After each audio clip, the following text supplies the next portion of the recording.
Buenas noches, y esta es otra edición de Sentido Común. ¿Cómo les va? Le tengo que agradecer a mi amigo Diego García Arena que haya venido desde Mar del Plata a grabar en este programa. Con lo cual, bueno, gracias. No, gracias. Es un gusto estar. Gracias a vos, Alejandro. Diego es papá adoptivo de un nene con discapacidad, el cual disfruta muchísimo. Y además de ser el presidente del bloque de diputados provinciales de Unión Cívica Radical, Cambio Federal, una alianza política que incluye también a la coalición cívica, de lo cual después vamos a hablar. Pero quería empezar esta entrevista. Los otros días vino Fernando a casa. Fernando es mi jardinero, la persona que arregla todo, que tiene 2 hijos con discapacidad, de diferentes edades, de diferentes grados, uno con una capacidad muy diferente para adaptarse, con un TOC muy particular, y el otro ya en la secundaria, adaptándose, los 2 complementados a la sociedad. Pero lo primero que hace desde hace un año, cada vez que viene a casa me pregunta cuándo se va este HDP, con relación a Javier Milei. Y los otros días veía la manifestación de la gente que cuestionaba cómo el gobierno se para en esa motosierra y no ayuda y trata todos los días de poner un nuevo elemento a discusión con respecto a la discapacidad, ahora nuevamente el empadronamiento.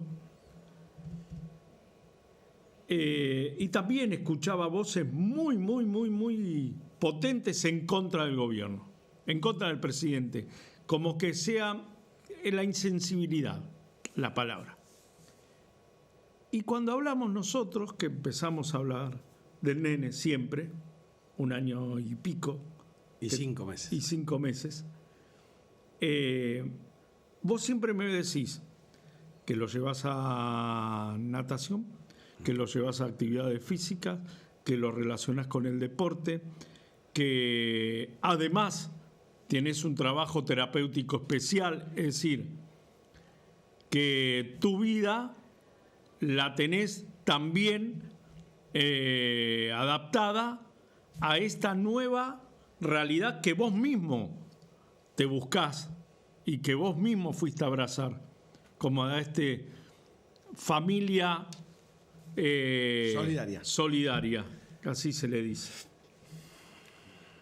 Vos sos familia solidaria, ellos son familia obligatoria, sin posibilidades que vos tenés.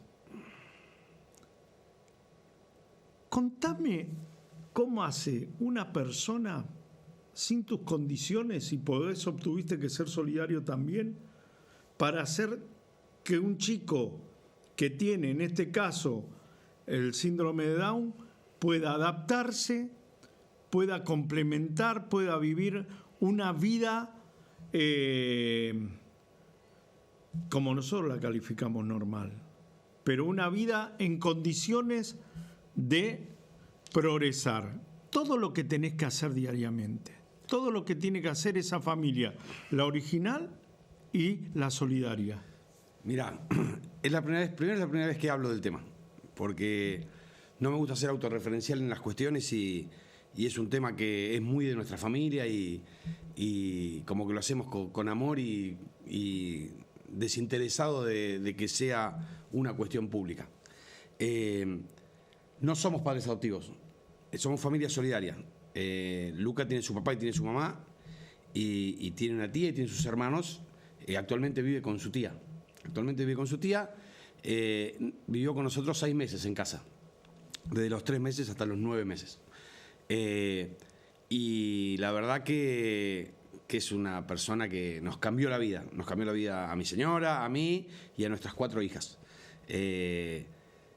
Por suerte quedamos con una excelente relación con la tía, que es quien hoy es la guardadora de él. y una o dos veces por mes nos lo llevamos unos días a Mar del Plata con nosotros a que comparta nuestra casa y sí, y es como decís, hoy el concepto de discapacidad no es el concepto de hace 20 o 30 años atrás. Hoy lo que se busca cuando se habla de igualdad de oportunidades, que obviamente la igualdad de oportunidades es aspiracional, porque evidentemente hay una profunda desigualdad. Hoy lo que se trata de lograr con las discapacidades es que las personas con discapacidad puedan tener una vida autónoma, puedan decidir por sí mismos, independientemente de si necesitan una asistencia o no. Pero la idea es que puedan decidir su vida, ¿no? Lo que más se busca hoy es la autonomía de la persona. Y para eso hay que trabajar. Obviamente, cuanto más terapias, cuanto más terapia ocupacional, más terapias de deglución, más musicoterapia o más posibilidades vos le brindes a esa persona, mejor va a ser su desarrollo y mejor va a ser su calidad de vida. Por eso es fundamental que en los casos en donde las familias no pueden, el Estado esté presente. En eso tiene que estar presente el Estado. Ahí el Estado no puede desertar. Hoy el equilibrio fiscal no lo discute ningún sector político, pero hay sectores en los que no se puede recortar y creo que la discapacidad es uno de ellos. El gobierno aduce de que como hubo tantos abusos en el pasado, ellos necesitaron meter una motosierra. El tema es que no, cuando metieron la motosierra metieron el 3% también. Es un argumento que no...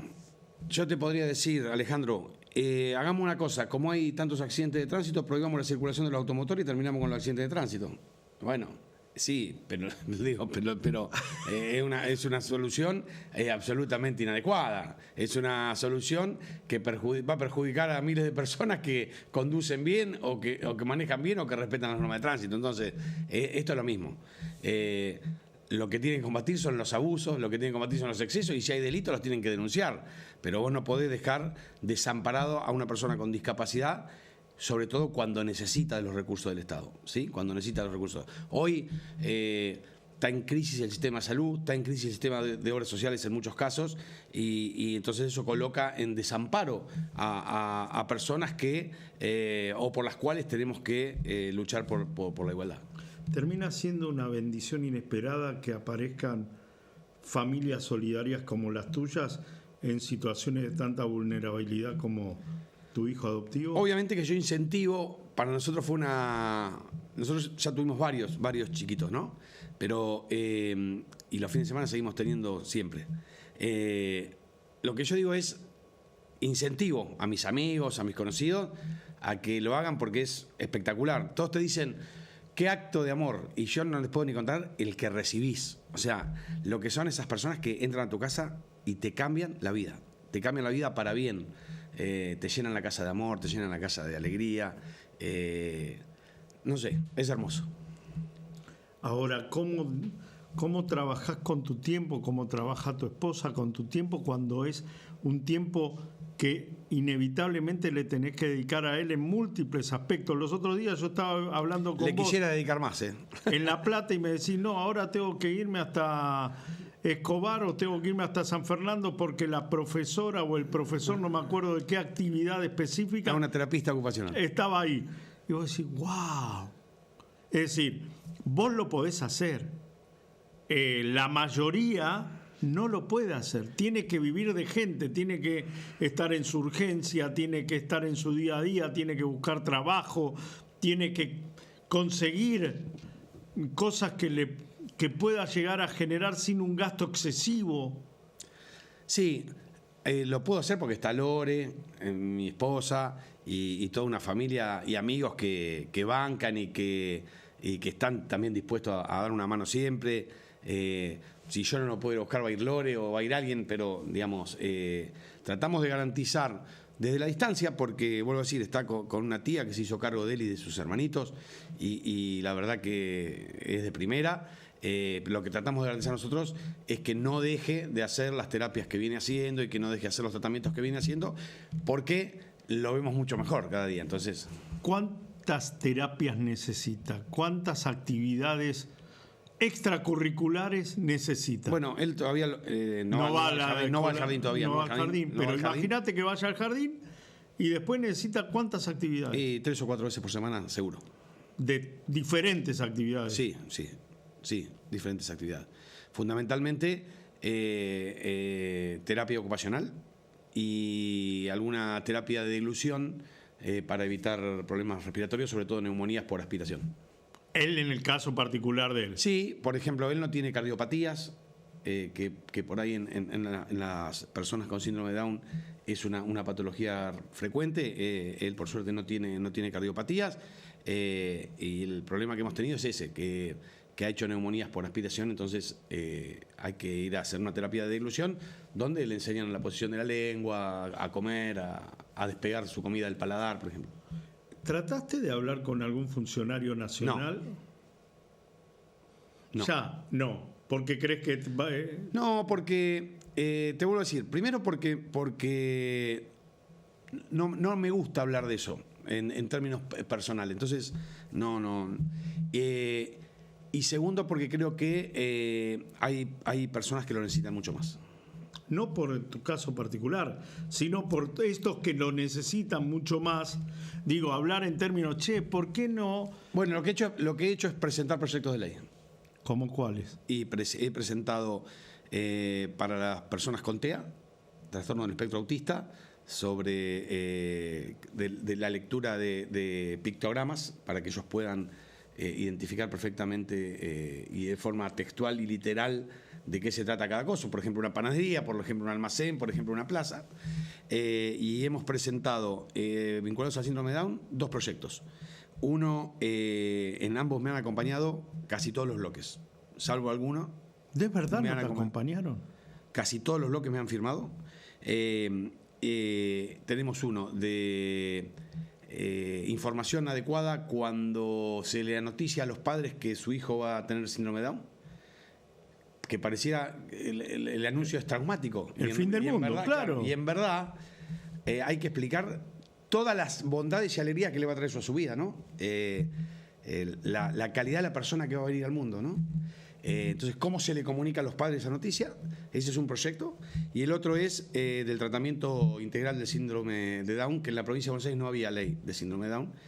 Lo tenemos presentado y esperamos que en las próximas sesiones lo podamos sacar. Entonces, y recibís mucha colaboración de diputados de todos los bloques, aportes. La verdad que... Entonces, no, en lugar de ir a hablar como funcionario, accionamos. ¿Cómo estás viviendo este momento? Como todos los argentinos, vemos una microeconomía que no despega, con la gente que la está pasando mal, la gente que bancó en muchos casos a este proyecto político y a este modelo que propone el presidente Milei. Creo que en algunas cuestiones impuso una cultura, por ejemplo, lo que dije al principio. Hoy el tema del equilibrio fiscal es como una bandera que vos escuchás hablar a cualquier dirigente político y la va a defender en eso, pero necesitamos que la gente viva mejor. O sea, la economía tiene que estar al servicio de la gente, ¿no?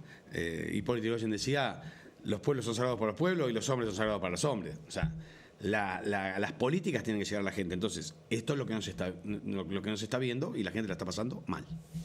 ¿Ves al radicalismo como un partido en extinción, tipo dinosaurio? No.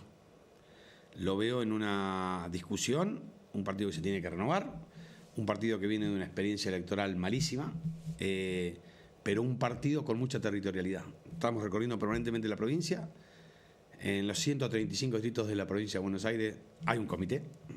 Esos comités están abiertos. A veces van a comités equivocados como en San Martín, pero no importa, dale. Esos comités están abiertos. Hay dirigentes radicales y muchos funcionarios e intendentes de mucha calidad en sus distritos. Y el radicalismo tiene que fortalecer esa territorialidad, recuperar competitividad y sobre todo recuperar un proyecto político para la gente. Ustedes tuvieron 1, 2, 3 gobiernos en los últimos 40 años, ¿sí? Alfonsín de la Rúa. Y yo te lo pongo también al de Macri, que estuvieron participando y en el gobierno de la ciudad, en el gobierno de la provincia de Buenos Aires, siendo protagonistas. Sí. No todo lo que debería haber sido, pero sí. Está bien, pero lograron aumentar en cantidad de gobernadores, lograron en la última, Cambiemos, por ejemplo, ni siquiera con el gobierno suyo pudieron tener tantos intendentes y tantos gobernadores. ¿Qué les pasó para que después no pudieran amalgamar un proyecto, una idea, que cada uno se sintió dueño de esa idea? No, a mí Macri, porque yo me junté porque era derecha y Cornejo se juntó con Cristina antes y, sin embargo... Vos lo que me preguntás, me estás pidiendo que escriba un libro, ¿no? de 2 o 3 tomos, un tratado, pero voy a tratar de resumirlo. Yo creo que el radicalismo perdió conducción nacional. Y eso hizo, primero, que cada radicalismo de cada provincia sea un radicalismo distinto al otro. Y eso produjo la atomización para abajo, lógicamente. O sea, hoy cuando vos hablas del radicalismo, tenés el radicalismo de Mendoza, el radicalismo de Córdoba, el radicalismo de... ¿Se entiende? Entonces, de Corrientes, de Santa Fe. Entonces, no hay un radicalismo nacional fuerte, como el que siempre hubo. Y nosotros de la provincia de Buenos Aires...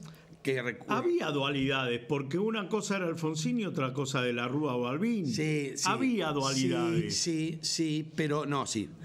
Pero no eran radicalismos provinciales. Nacionalmente se daba esa discusión. Que podemos ir al Alvear y Irigoyen, si vos querés, ¿no? También. Pero, nacionalmente se daba esa discusión.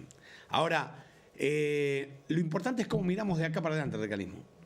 Nosotros tenemos que honrar a esos hombres que vos mencionás, un Ricardo Balbín, un Raúl Alfonsín, un Arturo Iria. Ahora, no podemos vivir de la nostalgia de lo que fueron esos dirigentes. O sea, tenemos que proyectar un radicalismo para adelante. Hoy el radicalismo tiene que empezar a hablar de cuestiones que, siempre respetando el legado de esos dirigentes, pero tenemos que empezar a hablar de la inteligencia artificial, tenemos que empezar a hablar de los problemas de la baja de la natalidad en la Argentina, que los conflictos que eso va a traer en el futuro. Tenemos que hablar de sistemas productivos vinculados a lo tecnológico, tenemos que empezar a discutir cuestiones que tengan actualidad y además tenemos que volver a comunicarnos con los jóvenes. En el último tiempo realizaron 2 internas que terminaron casi escandalosamente, la última directamente ya por el aire. Obligatoriamente creo que van a tener que llegar a un marco de unidad para no repetir esas experiencias, porque saben que se van a hacer trampa y hacen trampa. La interna produjo eso, y termina también provocando que ustedes no tengan proyecto, porque si se hacen trampa jugando a la interna, imagínense jugando en una general. ¿Cómo salen de ese perro mordiéndose la cola? A ver, primero, que el radicalismo siempre deje de ser noticia por las internas, ¿sí? Vos fíjate una cosa, hace un rato estábamos hablando de las personas con discapacidad y de las cuestiones que tenemos que hacer para legislar, y ahora estamos hablando de esto que no le importa nada más que a nosotros, o sea, no le importa a nadie. La interna radical no le importa a nadie, ¿sí? Entonces... Sabes que este es un programa de nicho. Primero hay que dejar de los egos, sí, los egos, hay que reconstruir el partido.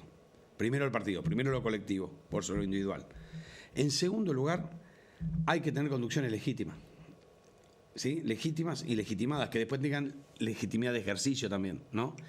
Porque si vos no sentís legítimo o no sentís respeto por el que conduce, claramente vas a hacer lo que vos quieras, ¿sí? Ahora, si logramos, no sé si una lista de unidad, pero una lista única, donde podamos consolidar autoridades que en el caminar puedan ir demostrando su capacidad de conducción y puedan ir ordenando el radicalismo, creo que tenemos una oportunidad en el 2027. Creo que hay una oportunidad en el 2027. Ahora, si lo que seguimos repitiendo es el internismo como enfermedad, vamos a estar discutiendo, como dijiste vos, mordiéndonos la cola entre nosotros mismos. Pero también se repite lo otro, se repite esta idea de ¿qué me conviene? a un gobernador, ¿qué me conviene? ¿Ser aliado o ser rival de Milei? ¿Qué le conviene a un intendente? ¿Ser aliado o ser rival de Milei? Ahora, ¿qué le conviene al partido? ¿Qué le conviene a las ideas? Si siguen teniendo 3 ideas fuertes, ¿quiénes representan estas ideas hoy? ¿Balbino o Alvear? ¿Irigoyen o Alvear? ¿Balbino de la Rúa o Alfonsín? ¿Quiénes los representan? A ver, yo creo que es más general el concepto para mí. Yo qué digo, hay que devolverle fortaleza al radicalismo. La fortaleza genera respeto y en la política el respeto es fundamental. Y lo que el radicalismo tiene que tener es competitividad. Tiene que ser competitivo. Porque cuando vos dejás de ser competitivo, es donde tu intendente o tu dirigente busca algún atajo para zafar de una elección local o de una elección regional. Ahora, si vos demostrás fortaleza y competitividad, vos vas a poder cerrar todo adentro, ¿sí? Vos vas a poder cerrar y contener a todo el mundo adentro y que tu bandera sea competitiva. Entonces vas a usar tu bandera para competir. Vos fíjate que en la selección del año pasado, el radicalismo fue en la provincia de Buenos Aires fue dentro de un frente absolutamente desperfilado, que no se sabía bien dónde se ubicaba en la cancha, no se sabía bien quién lo financiaba y terminamos en un desastre electoral, donde perdimos, porque uno mira siempre lo de arriba, perdimos 150 concejales, Alejandro, el año pasado, en la provincia de Buenos Aires. Y de 27 intendentes radicales, 17 perdieron la elección intermedia.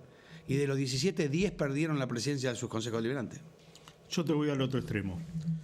Gustavo Pose se dice radical cuando le conviene. Siempre se dijo radical, pero cuando le convenía jugaba con ustedes y otro día jugaba en contra de ustedes. Para mí... Esperá, sí. Está todo bien. Vos me podés decir es un dirigente de la pucha, todo lo que vos quieras. Pero son radicales por conveniencia. Se ponen la bandera radical, pero nunca construyeron un partido radical y decir, che, acá hay un candidato. Y ustedes tampoco bancaban a ese candidato que era el único intendente del conurbano. No, está bien, pero Gustavo Pose tiene tradición radical. Tiene tradición radical de toda la vida. Todo. Pertenece al partido y fue un gran intendente de San Isidro. Pero no representaba el radicalismo. Sí, representaba el radicalismo. Bueno. Sí, representaba el radicalismo. Después podíamos estar en distintos sectores internos dentro del radicalismo. Pero tanto su padre como él representaron siempre el radicalismo. Sí, pero el padre terminó aliándose con Moyano en un momento, ¿por qué? O con Rodríguez A, en lugar de ser el candidato radical. A esto voy. Suponte que mañana agarran la municipalidad de Mar del Plata. Pero eso es... No, pero está bien lo que me preguntas. Yo entiendo la pregunta. Lo que sucede es que el radicalismo había dejado de ser competitivo y al no haber una línea nacional del partido, cada uno empieza a ser el sálvese quien pueda. Nosotros el año pasado en Mar del Plata, tuvimos que ir con un armado local, por fuera de lo que fuese armado de Somos. Y no fue bien electoralmente. Ahora, intendentes que cargaron con esa escudería, yo te pongo el ejemplo claro. Lungui no puede salir tercero en Tandil nunca. Nunca, porque Tandil es una ciudad que está bien, que la gente está bien, que la ciudad fue para adelante, que creció un montón y que es un gran intendente. Y salió tercero en la elección del año pasado. Pero sale tercero porque le dieron una escudería para correr ¿Pero por qué no se animaron a ir con lista 3? Porque no se podía. Porque al no haber unidad y al no haber un solo apoderado del partido, no se podía inscribir por fuera. Si vos integrabas una alianza, no podías inscribir por afuera de la lista. Mirá dónde nos fuimos. Pero bueno, está bien. Son todas cosas para discutir, pero lo que te quiero decir es que tiene explicación en la debilidad electoral del partido. Si el partido se fortalece, eso no pasa. Me dicen que si no hay un radicalismo fuerte en la provincia de Buenos Aires, todo es endeble. Si no hay un radicalismo fuerte en la provincia de Buenos Aires, no hay posibilidades nacionales. Es el 40% del padrón nacional. ¿Cómo haces para construir un candidato a presidente si vos no tenés fuerte el radicalismo en la provincia de Buenos Aires? Nosotros tenemos que tener 135 candidatos a intendente el año que viene. Radicales. Y un candidato a gobernador radical. ¿Lo van a poder hacer? Lo vamos a poder hacer. Gracias, Diego, por tu tiempo. No, a vos, Alejandro. Gracias. Gracias. No hablamos de River, más madera. Gracias. Estamos Un bien. instante, continuamos con Sentido Común.